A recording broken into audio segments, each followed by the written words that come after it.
Okay, so welcome everyone. I'm really happy to have the opportunity for such a presentation, or for the continuation of my last presentation. I'm Jendrik Hilgerloh-Nuske. I'm 30 years old and currently working on my political theoretical dissertation in Bremen, Germany. I graduated my master's on the theory of communicative action by Habermas and the internet. I extended the content left in my last presentation, and I will also load it to the WhatsApp group. Last time after I explained Habermas's basic theory of action, his discourse ethics, and his concept of the life world, including its reproduction, its capacity for change, and the historical process of its rationalization that started roughly with the secularization of Western societies in the early modern period. As we had discussed before, Habermas relies heavily on Western theory and history in constructing his theory. I close with the assessment that societies with rationalized life worlds struggled to increase themselves socially due to increasingly independent action systems and social identities. Therefore, only those societies that came up with a remedy that Habermas calls systemic integration managed to stay cohesive as collectives. And thus we will pick up now with the system as Habermas describes it. In contrast, there we go. In contrast to social integration, Habermas characterizes systemic integration as not being dependent on communicative action based on previously reached consensus. Instead, systems are set up so that desired actions and integration are strategically achieved through incentives and sanctions. According to him, what I call prototypes of such systems may have existed in prehistoric societies already. The reputation of tribal leaders, which may at first have been based on individual character, became inheritable at some point, making it transferable to entire dynasties independently of character. Of course, if you have a good reputation, people are more willing to do what you want without making you reason for it. Later, this generalized reputation became even more transferable as what I call political official authority. Habermas himself uses a couple of terms that I combined here, because it detached itself from lineages. Now civil servants could be deployed to coerce desirable actions for social cohesion through sanctions if necessary. He posits that with the bourgeois revolutions of the 18th and 19th centuries, the economy was removed from the grip of the state and differentiated as a separate subsystem of the capitalist market economy. So no longer a prototype, but an actual subsystem. It is a subsystem because it is part of the integration of society. This subsystem brings about desired actions through the general dependence on money. In feudalism, most workers were tied to their feudal lords and lived directly on the fruits of their labor. As a result, there was little competition on the job market and little reliance on money. If an action was now required in society, however, it no longer had to be negotiated to the same extent as to why or under what conditions. Instead, until today, the market regulates, for example, how much a nurse or an Amazon employee earns, and even if they do not agree, it can be assumed that they will continue to do their work in most cases. Since money thus acts as a medium to steer actions, Habermas calls it a steering medium. However, the capitalist market unleashed strong socially destructive effects. The anti-capitalist revolutionary efforts of that time and the crisis tendency of capitalism relatively directly provoked a counter-movement in the form of social democracy, with which modern administration established itself as a subsystem. It more or less includes the whole state except for the more public institutions of democratic participation. And this is how it works. If the economy grows, it always means that it will become more complex. New products and market strategies are developed, new industries emerge, and everything is traded and builds connections. According to Habermas, the modern social democratic administrative state has the purpose of intercepting economic crises and providing compensation for the consequences of economic inequality. Social insurance, consumer protection laws, weighted income and wealth taxation, etc. In order to intercept crises, it also provides for the complexity increases of the economy by increasing its own complexity. New consumer protection laws, refinement of tax and law and social security claims, and so forth. This results in a constant mutual increase of complexity by both subsystems. Habermas calls the steering medium of modern administration power. So this is a very special definition of power he has there. You can contrast it like this with money. The logic of money as a steering medium is I am willing to do this work because I get money for it, that I need to satisfy needs. And conversely, the logic of power as a steering medium is I am ready to comply with the laws, orders, etc. of the state because it promises to achieve collective goals like social and economic justice. The modern cultural legal conceptions that have emerged from the rationalization of the life world legitimize a legal system that is independent of moral conceptions from the life world to regulate the dynamics between us and the subsystems.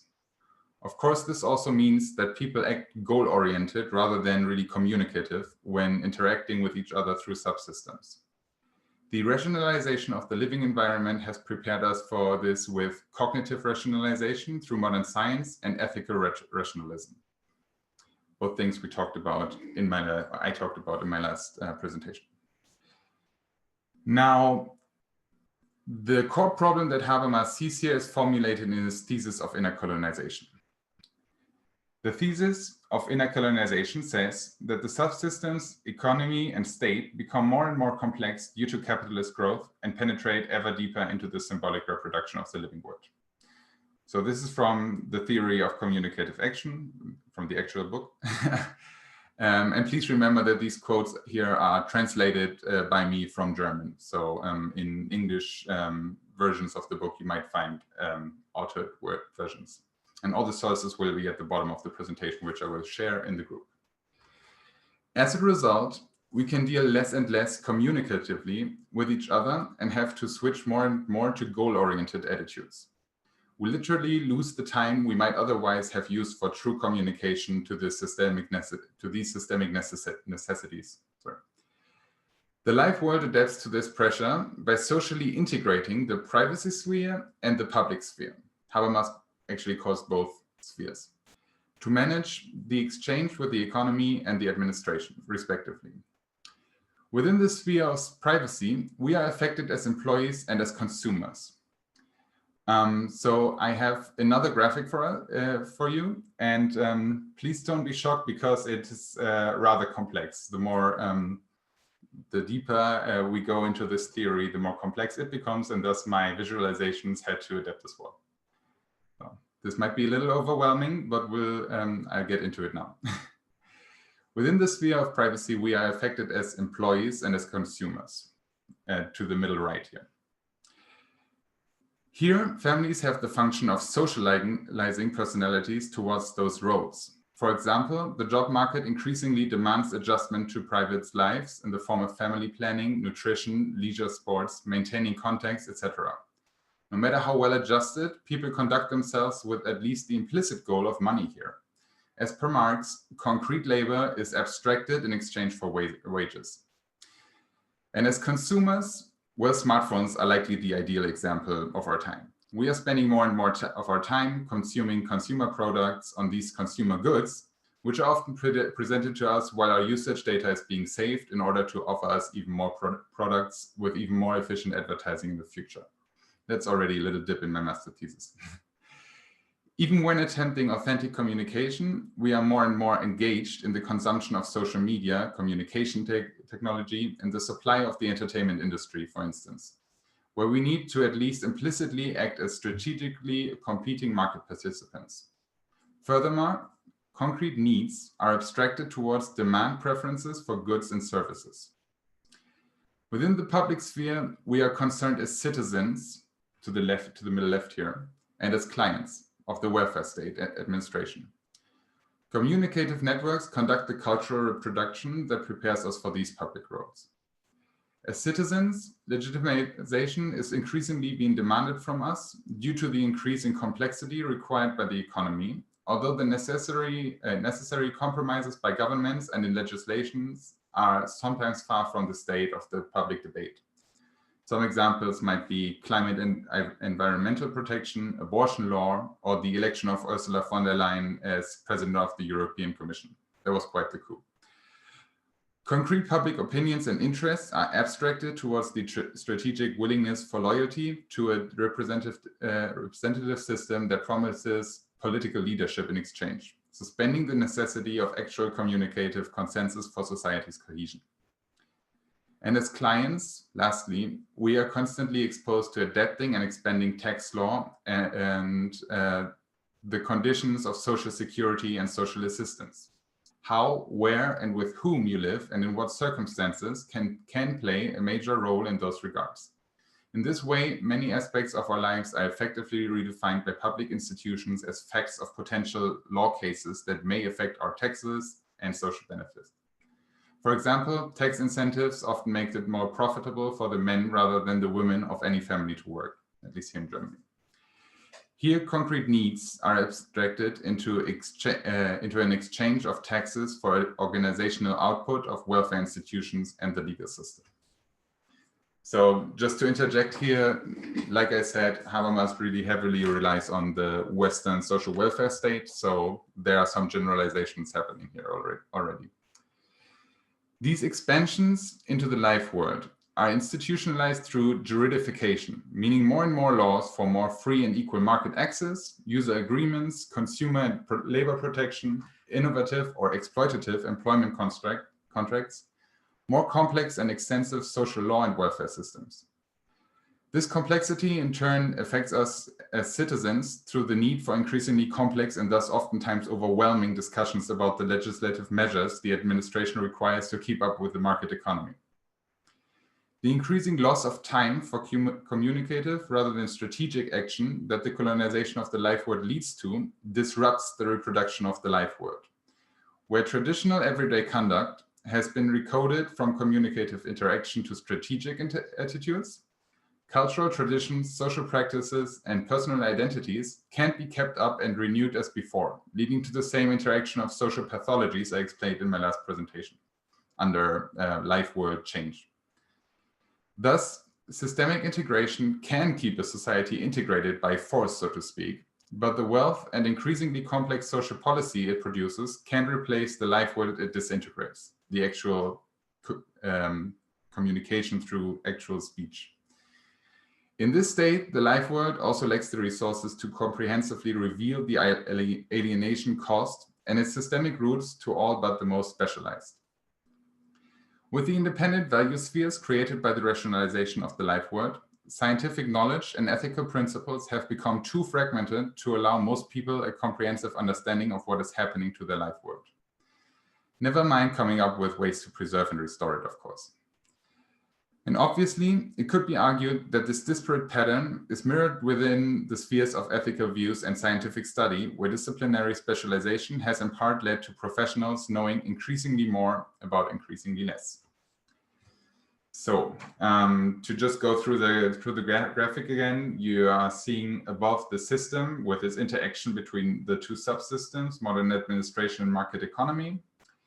And they result in crisis tendencies and class antagonisms, as well Marx also proclaimed. And Habermas also relies on Marx heavily here. And they are trying to equalize what they are taking from the life world through wealth, like the actual output of wealth in maybe in wages, but mostly in consumer products and in administrative measures against, well, those crisis tendencies and class antagonisms. And the modern administration also increases the complexity to equalize there. But it ends up just recoding everyday behavior and everyday interactions into strategic interactions, because everything becomes juridified.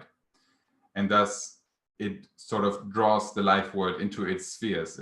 Habermas also says, it reduces it to another subsystem in its system environment.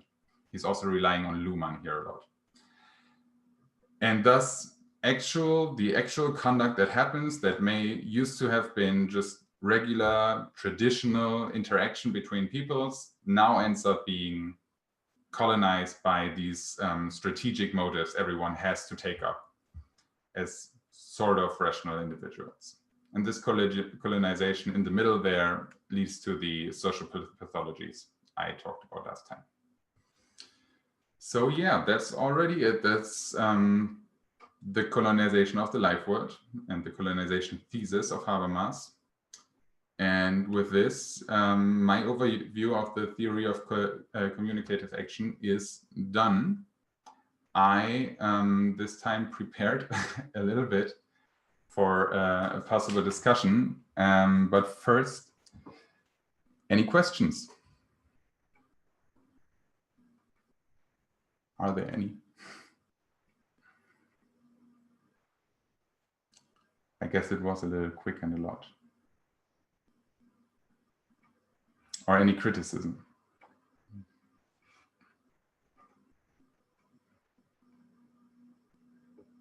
Okay, well, I mean, feel free to ask questions later as well, but I also brought a discussion thesis. Let me preface this by saying I am not sure about this at all. I'm yet new to especially interdisciplinary debates between post-structuralist and critical theory, for instance. And I have maybe a skewed image, and well, I guess I'm also hoping to be enlightened here. But my thesis would be that Habermas' tacit or explicit endorsement of 1. Institutions like the EU and democratic public spheres mediated by capitalist mass media, as well as 2. His relative disinterest in discursive power relations are largely matters of the public practice of political theory and less rooted in the actual makeup of his theory. The theory of communicative action neither 1. Determines hope and the capacities of established Western institutions and discourses to achieve more intact and inclusive democracy for theoretical conduct, nor does it 2ndly preclude questions on social power relations that may override the unforced force of the better argument he so wishes for. Habermas, that is.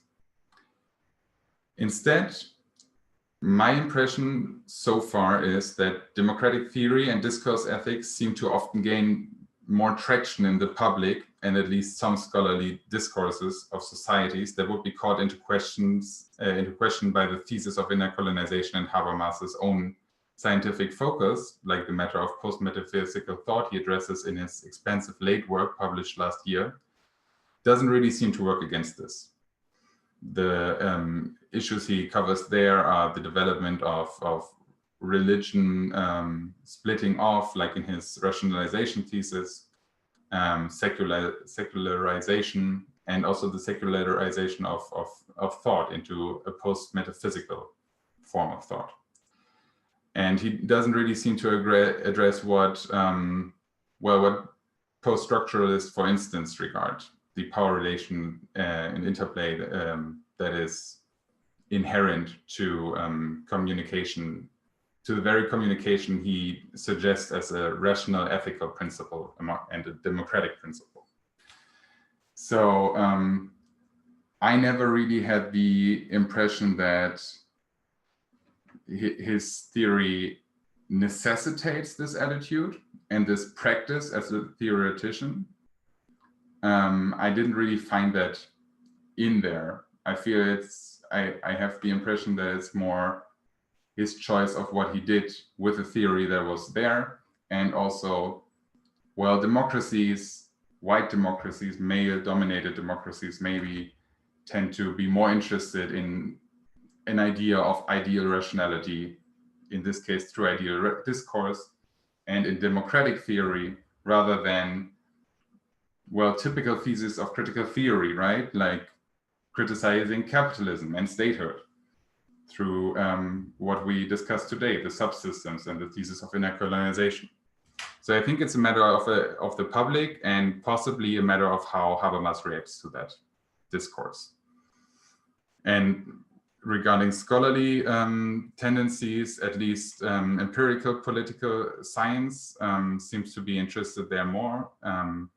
There may be more ways of testing these theses on democratic discourse. I'm not really sure about that, but certainly there seems to be more attention on that.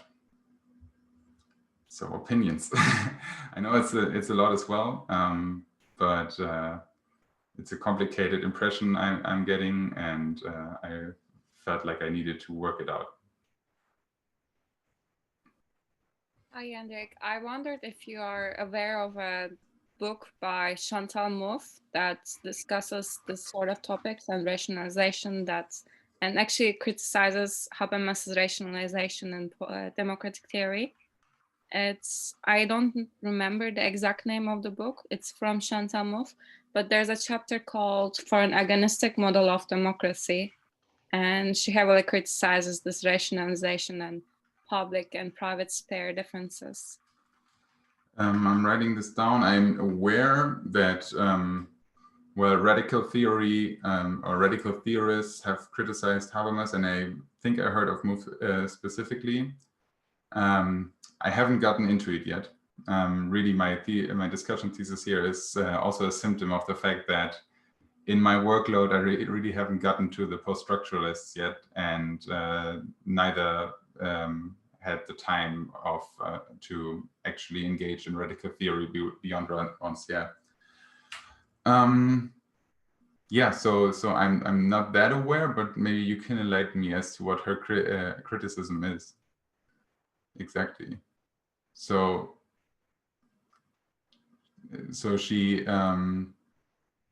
she takes issue with the over-rationalization or the over-stressing of people's capacity for rationality. So actually she takes both Rawls and Habermas and suggests that both of them are trying to take out comprehensive views and ethical dimensions from public debate with the purpose of arriving at rational consensus. And she suggests that it creates an antagonist environment if you think of it that way, whereas if you were to have both of these, you could have arrived at an agonist environment without trying to differentiate in between public and private spheres. So it's the agonist view on democracy. I'm not sure if I understand you right. What's the issue with the differentiation of private and public sphere? So she argues that both Rawls and Habermas are trying to make this difference in between public and private sphere, because in the private sphere, you are more likely to have your own comprehensive views and you're able to keep them. Whereas in the public sphere, because of the requirement for rationality, you are not allowed to use this as arguments. So that's the main problem in between those. All right. There's a rationality argument. Well, I'm not really sure how to take that.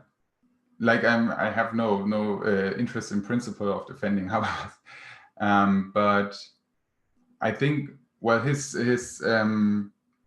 habilitation was on the structural transformation of the public sphere, and it tends to get a lot of attention as well. I believe as part of the same tendency that I presented here in my discussion thesis. It's more interesting maybe to a neoliberal democratic in how far ever. But that really isn't the same kind of public that he talks about in the theory of communicative action. Here, the public is just the life-words reaction to colonization by the subsystems, but it also ends up to be the venue of that colonization. So he doesn't really have that positive a view of this public. He does say a couple of times that yes, there are chances in those publics mediated by mass media for actual communicative discourse that may unify peoples beyond the influence of those systems. But in principle, that distinction between the public sphere and the privacy sphere is not something that I felt he really found good. so to say. So I felt he criticized that as well. So maybe I'm just missing some of his other works where he's more optimistic on that, or maybe, yeah. But certainly he still does what Mouffe essentially says, because he has that idea of an ideal discourse where all these other interests that, yeah, kind of, you know, come from the privacy sphere, are supposed to be excluded. And yeah, it's ideal theory, to use a Rawlsian term. And yeah, certainly that's a problem. I'm also not sure how much he actually worked on ways of conducting ideal discourse, if he does think that it's possible, beyond those rules I talked about last times that he comes to. He's not really engaged in any actual concrete formats that may be able to conduct that even for a while. So insofar, I think I would agree, but I'm not really sure if I know enough about Mouffe's criticism yet. Yeah, maybe I also can contribute something to it. I'm not particularly familiar with Mouffe's criticism, and also more broadly speaking about criticisms of his thought in general. But what I can imagine is that what underlies also this public-private criticism in a way is a more fundamental principle, right? So the question of whether his work is somehow built on a certain dichotomous thinking, which you can also see in the mere existence of his dualism between the system on the one side and the life world on the other side. And this is almost like, this is a structure of thinking, right? This is how we approach a certain question. And doing that in such a, yeah, I don't want to say binary way, but it is quite like he built his thought, I feel like, quite on like dichotomies, and I really thought about that in relation to Derrida, who criticizes that certain dichotomous thinking is also somehow being part of a Western tradition of thought, right? And I feel like that's when also post-colonialism maybe comes in with its criticism of these upholdings of binaries, as part of a certain colonial heritage, maybe. And I think, like, not also, of course, in terms of his upholding of rationality, maybe you could perceive it critically from a post-colonial stance, but also from this mere structure of thinking, of binary dichotomous thinking. Yeah, I see what you're getting at. I mean, obviously, one could be as overly precise to say that, well, it's two subsystems and one life world, and it's also the other binary would be communicative action and strategic action, though there is also instrumental action that is directed at objects. But nevertheless, there's certainly a binary tendency in there. And yes, it is overbearing the impression of, like, also a certain Kantian influence there. I mean, he cites Kant for constructing his discourse ethics as well, so that isn't really surprising. And there certainly is the idea of that rational white man idea, definitely. But, well, not but also, at the same time, you could also view it as sort of only a plastic distinction that he makes between, for instance, strategic and communicative action. He doesn't, I believe, actually say that it's actually possible to separate them completely ever, at least not in the current status quo of societies.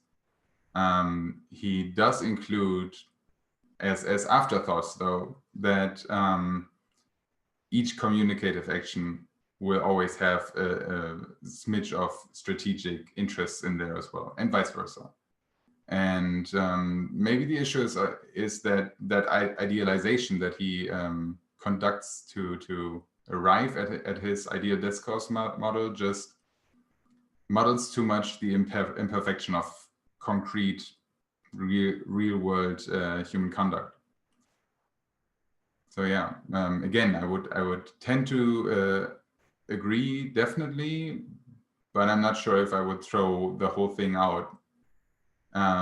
Because he does stress often that ideal discourse, ideal communicative action is a perspective, you know, a goal that actually can never be really achieved. You can just always try and struggle to get closer to it, though you know you will never actually get there. So yeah. But I'm thinking also that with how these theories are introduced into public discourse and also into other scholarly discourses that aren't as detailed maybe in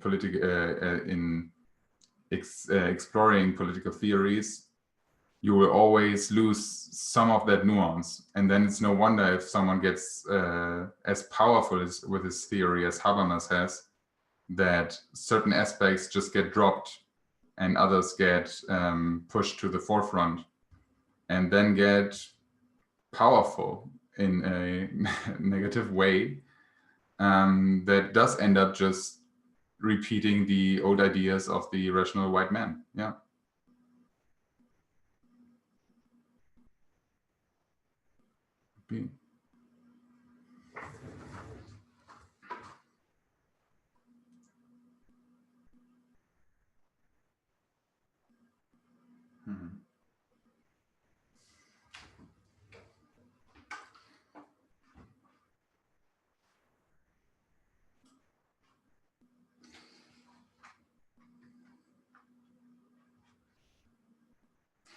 I think there was also a debate / a clash maybe between Derrida and Habermas, but I'm not sure how far they got and what the state was there. But I think it was regarding something in this perspective. So yeah.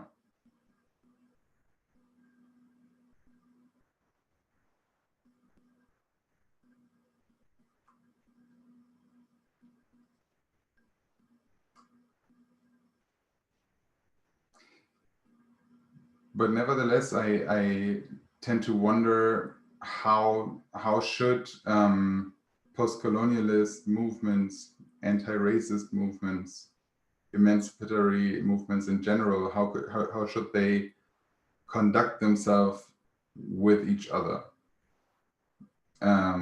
Like how do they coordinate their actions if not through trying to approximate some semblance of fair discussions, i.e. discourse? Yeah.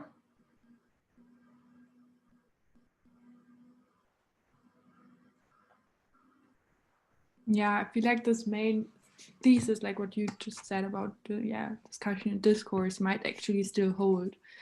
But yeah, maybe it's more the certain assumptions that Habermas makes around rationality and around the system and that they would critique. But I'm also not quite sure. It would be interesting to read more about it. Yeah. Certainly it is kind of generalizing a lot to put everything that is not communicative on the systems alone. It's kind of the same fallacy as socialists, for instance, at least back in the day, believing that any semblance of patriarchy and sexism would disappear with the class struggle. like it was there before capitalism, and it would probably be there after capitalism. And it may be the same fallacy. So in his writings, he actually here and there, as also again as an afterthought, like the concrete structures of oppression aren't ever really his issues as well, at least not in the theory of communicative action and not in Moralbewusstsein und kommunikatives Handeln. I don't have an English title there, sorry. He's not really concerned with the specific minutiae of oppression systems.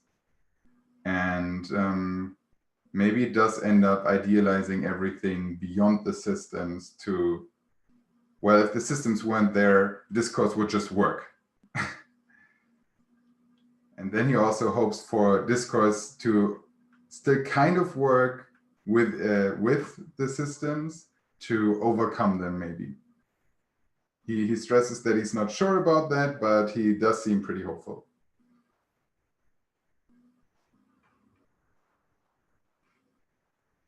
So yeah.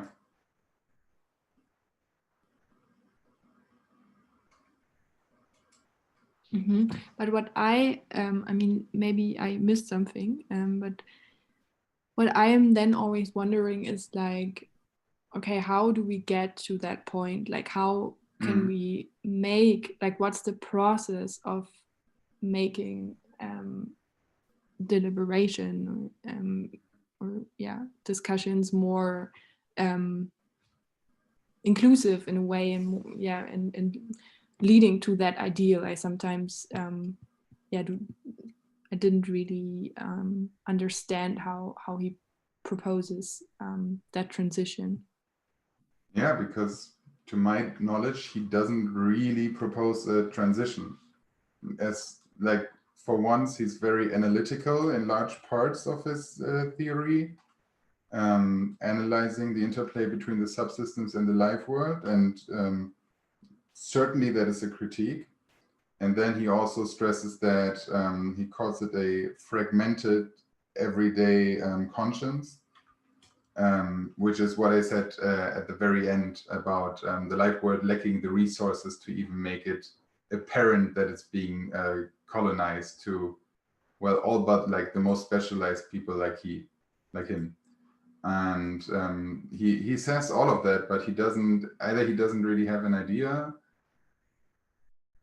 and or he also doesn't really seem to be that interested in, because his further large works aren't concerned necessarily with any of that transition. And yeah, he stays very, very vague about that transition. Like I said, for instance, he said it's the centralization of communicative structures doesn't necessarily have to lead to, it doesn't necessarily have to take place in the way that it looked like in the 80s when he wrote the theory of communicative action. But it could also go another way where it's more pluralistic and it's not as centralized and it's not as centered on economic power, for instance. But that doesn't seem to be the pattern since the 80s. In a way, that's sort of what my master thesis was about regarding the internet. And B, he pretty much leaves it at that. He pretty much leaves it at a very vague and generalized call for more inclusive and discourse that is ideally only oriented on the forceless force of the better argument. But he doesn't really go deep into how that could be done. And if so, criticism really is called for there. Yeah, and yeah, I think that's definitely problematic, because it also somehow obscures, like, this inattention towards oppressive power relations almost obscures them. It's like, yeah, I don't know, like, especially like in regard to gender or race, and like how can he justify an exclusion of them? Like, because his disregard to them is almost already a stance as well. Yeah. And then like, yeah, and then not proposing a certain process of coming to fair discussion and deliberation, I think is quite dangerous in a way, because it could lead to, yeah, to us to undervalue or like, yeah, again, obscure kind of the inequalities that still persist in our system. Because if we don't focus on them, maybe actually our society seems closer to the ideal than we actually are. I mean, I suppose from his perspective, one would have to say that he doesn't quite justify those structures. He does say, you know, any force beyond the force of the better argument, beyond the unforced force of the better argument. What a phrase! Should not be in ideal discourse. And he says that, but he pretty much leaves it at that. Like I said, and like you say, he doesn't really enumerate then what kind of power relations that would be, what kind of other forces there would be, and how their specific functions could be countered. He just says it's not okay, because in that parts of his theory, he's just concerned with ethics, and he's fine with just arriving at the conclusion that that's not okay. But he doesn't really spend much time on how to combat it effectively.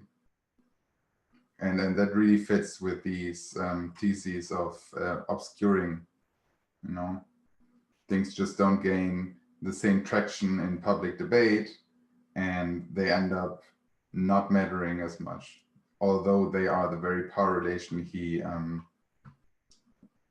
he's supposed to abhor, if you will. Yeah, I totally agree with you. And then because you also now mentioned this argument about the, like, yeah, what he's saying about the better argument, and I'm just wondering, maybe you can you know more about it, but does he talk about how the better argument is constructed, or what it is? Because somehow, I mean, there is no better argument, right? Like the better argument is constructed in itself depending on the power relations within a society. And I'm just really wondering, like, how he conceptualizes the better argument. Yeah, and you're getting to a central problem there as well. I mean, there is time spent on that. He just says you got to come up with reasons for everything. Arguments, good arguments are just well supported by reasons, and by reasons for those reasons. And any of those reasons in the chain can always be called into question, and then they will be tested, and tested by the quality of the reasons for that. And ideally, you will at some point arrive at some sort of proof for the most basic reasons. But in the end, it is all a matter of the consensus of those involved in the discourse at that point. And that's why he says that everybody basically needs to be involved in that discourse. So that way, including like future generations and people who have in one way or another not as able to contribute to these discourses, as in like children who may not have the argumentative capacities, or mentally ill people, some mentally ill people, and so forth. But seeing as that isn't the case in contemporary publics, seeing as they are publics, plural, and not just one global public, they are just those problems. And he ended up stressing hopes for the European Union to integrate the publics of Europe, which it hasn't really. Not even that, and even if they had, it would still only be a European discourse and not a global one by far. Yes. I think it is possible that he is maybe stumped as well and just ends up hoping for what is there, and maybe he has sort of in an institutionalist viewpoint then, and that leads him to endorse institutions like the EU or like some formerly social democratic politicians that end up not really furthering the cause of the discourse in any way. So yeah.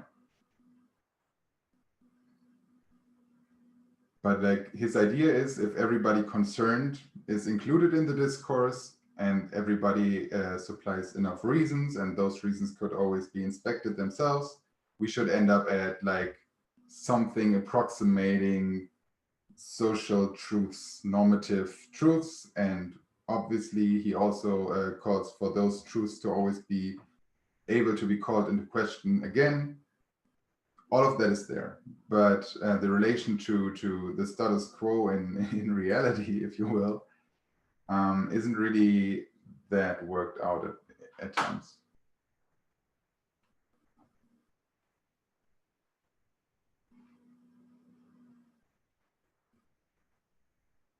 No.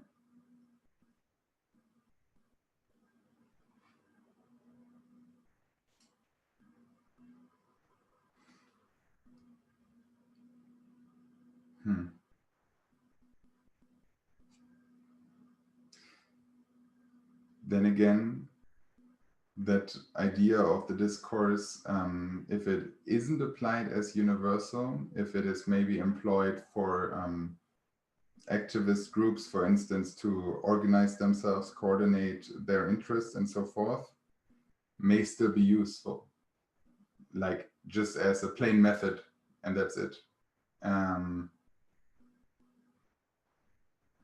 And then on the other hand, though, when activist groups are using that, my experience is that they include a lot of post-structuralist and post-colonial ideas as well, and also feminist theory into the matter of speaking time and so forth. So yeah, the idea will still need like to export other theories to actually neutralize or try and neutralize power relations.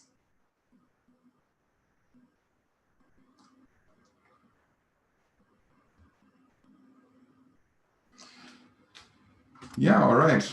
I mean, unless you guys have any further questions, I think we could leave it there. Question mark.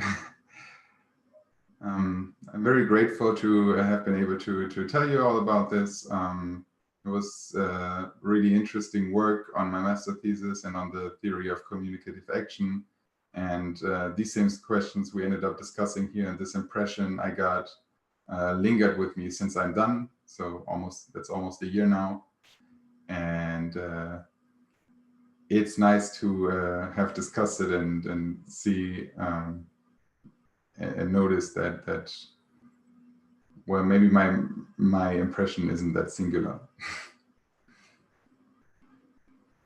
And all of the same could obviously be said about all the democratic theory and ethics Habermas inspired from others. And it is. Sorry, Jintao, you were saying? Yeah.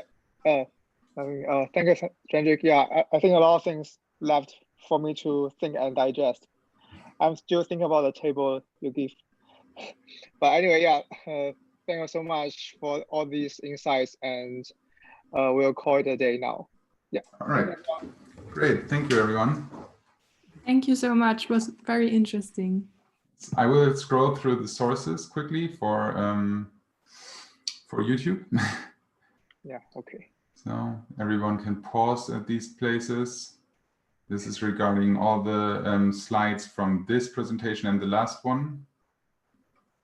The corresponding titles are there. All right, that's it. Yeah, so anyone want to watch the previous session, you can also find it on the YouTube channel. Yeah, thank you everyone. Bye bye. Bye bye.